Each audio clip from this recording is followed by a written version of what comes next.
So what you would do is if you're going like this, then back behind, extend all the way around, back behind, extend all the way around, back behind, zoom and boom, zoom and boom. There it is. Try and do a couple of them in a row where you do extension, behind, extension, behind, extension, behind. But don't necessarily, oh, sorry, you might not be able to see me, I might be too close.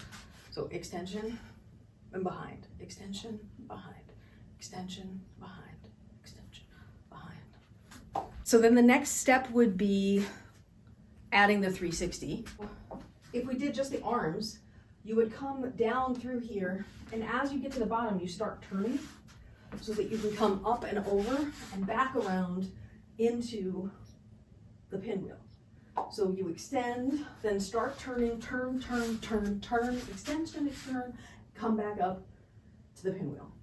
So turn all the way around and back behind. So then with the poi, turn all the way around, back behind.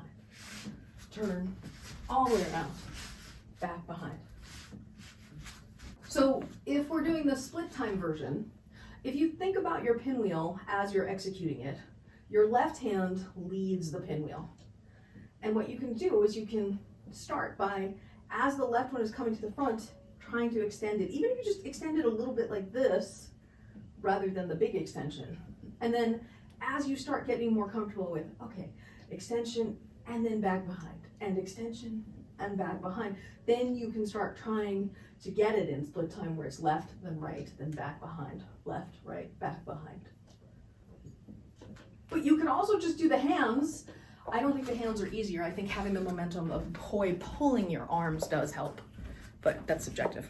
Once you're comfortable with that, okay, I'm mirroring you now. Once you can do it continuously like this, where it's extension, back behind, extension, back behind, then you can try the 360 where you basically keep the airplane arms as you go around the circle, and then you come through the 360 back up.